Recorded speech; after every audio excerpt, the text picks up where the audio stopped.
ఆంధ్రప్రదేశ్ సార్వత్రిక ఎన్నికలకి 2, 3 నెలల ముందు ఎక్కువగా జరిగిన డిస్కషన్స్ లో రెండు ఉంటాయి. ఒకటి ల్యాండ్ టైటిలింగ్ యాక్ట్, రెండోది వాలంటీర్. వాలంటీర్లకి విధుల నుంచి తప్పించాలని ఆ, ఎలక్షన్ కమిషన్ నిర్ణయం తీసుకోవడం, చంద్రబాబు ఆపించారు అనేటువంటి ఆరోపణలు రావడం, వాళ్ళు బ్యాంకులకు వెళ్ళి తీసుకునే ప్రయత్నం చేయడం, డైరెక్ట్ గా అకౌంట్ లో వేయకుండా ఇబ్బంది పెట్టారు అని అప్పట్లో ప్రతిపక్షంగా ఉన్న టీడీపీ ఆరోపించడం, చంద్రబాబు వస్తే ఇలాగే ఉంటది మీ బతుకు అంటూ కూడా వైసీపీ వాళ్ళు దాని మీద స్ప్రెడ్ చేయడం, అది మరి జనం నమ్మలేదేమో, చంద్రబాబుని గెలిపించారు. సరే, అయితే వాలంటీర్ వ్యవస్థ మేము వచ్చిన తర్వాత 10,000 పెంచుతాం, వ్యవస్థను కంటిన్యూ చేస్తాం అనేసి వ్యాఖ్యానించారు చంద్రబాబు. ఎన్నోసార్లు మాట కూడా ఇచ్చారు. గతంలో పవన్ కళ్యాణ్ కానీ చంద్రబాబు కానీ అనేక మార్లు వాలంటీర్లు ఉండేటువంటి ఇబ్బందుల గురించి ప్రస్తావించినా కూడా ఆ తర్వాత వాలంటీర్లు ముఖ్యము, వాళ్లే ఓట్లు వేయించే అవకాశం ఎక్కువ ఉంది అని అర్థం చేసుకునో ఏమో బాగానే కూల్గా డీల్ చేశారు. అయితే కూటమి ప్రభుత్వం వచ్చి 2 నెలలు అవుతుంది, ఇంకో 10 రోజుల్లో 3 నెలలు అవుతుంది, ఇంకో 20 రోజుల్లో. ఈ గ్యాప్ లో ఎక్కడా కూడా వాలంటీర్ల విషయం తేల్చట్ల. వాలంటీర్లు ఉంచుతారా, తీసేస్తారా, వేతనం పెంచుతారా, అసలు వాళ్ళకి పనే లేదు. ఏదైతే పెన్షన్లు ఇస్తారో అది సచివాలయ సిబ్బందితో ఇప్పించేస్తున్నారు.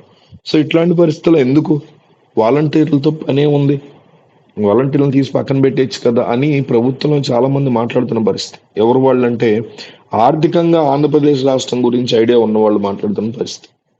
ఎందుకంటే మొత్తం అప్పుల్లో ఉన్నాం కదా, మళ్ళీ ఈ వీళ్ళని ఎత్తినేసుకోవడం ఎందుకు, వీళ్ళ చేతపచ్చారు, వాళ్ళు పక్కన పెట్టేచ్చు కదా, వాళ్ళకి పనే లేదు కదా, మనం ఆల్రెడీ ప్రూవ్ చేసాం కదా పెన్షన్లు సచివాలయ సిబ్బందితో ఇవ్వగలమని అని ఒక ఒక ఎక్క.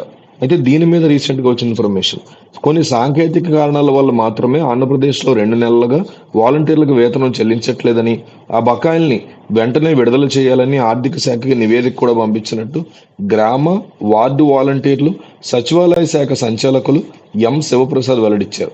త్వరలో జరగబోతున్న రాష్ట్ర కేబినెట్ సమావేశంలో దీన్ని ఆమోదించే అవకాశం ఉందన్నారు. వాలంటీర్ వ్యవస్థని రద్దు చేసే యోచన ప్రభుత్వానికి లేదని ఆయన స్పష్టం చేశారు.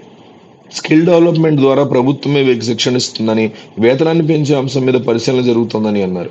వాలంటీర్లలో అందరూ విద్యావంతులే కావడంతో వారిని ప్రభుత్వంలో మరింత మంచి స్థానాల్లో తీసుకునే ప్రయత్నాల్ని ప్రభుత్వం మొదలుపెట్టిందని శివప్రసాద్ తెలిపారు. ప్రజలకి మెరుగైన పరిపాలన అందించేందుకే వాలంటీర్ వ్యవస్థ ఏర్పడిందని, వారి ఉద్యోగాలకు ఎటువంటి డోకా లేదని అన్నారు.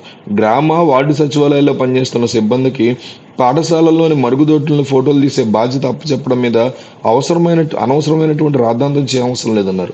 ప్రభుత్వ పాఠశాలల్లో ఆహ్లాదకరమైన వాతావరణం నెలకొల్పాలనే మంచి లక్ష్యంతో ప్రభుత్వం చేపట్టిన చర్యల్లో భాగంగానే వారికి బాధ్యతలు అప్పచెప్పినట్టు చెప్పారు. వారానికి 2 రోజులు వార్డు గ్రామ సచివాలయాల సిబ్బంది మరుగుదొడ్ల ఫోటోలను ప్రత్యేకంగా యాప్లో అప్లోడ్ చేయాల్సి ఉంటుందన్నారు. ప్రభుత్వం అప్పచెప్పిన పనిని శ్రద్ధగా చేయడమే అందరి లక్ష్యమని, దీని మీద అపోహలు ఉండరాదన్నారు. ప్రభుత్వ ఉద్యోగుల బదిలీలో సచివాలయాలు కూడా ప్రభుత్వం చేర్చిందన్నారు. అలాగే వార్డు గ్రామ సచివాలయాల్లో విధులు నిర్వహిస్తున్న వార్డు విద్యా కార్యదర్శి, సంక్షేమ విద్యా సహాయకులు కూడా పాఠశాలల్లో డైనింగ్ హాల్ ఎలా ఉంది, పరిశుభ్రత ఎలా ఉంది అనే విషయాల్ని పర్యవేక్షించాలని కోరారు. మొత్తానికి వీళ్ళు తీయట్లేదు. 2 నెలల శాలరీ కూడా టెక్నికల్గా ఆగిపోయింది.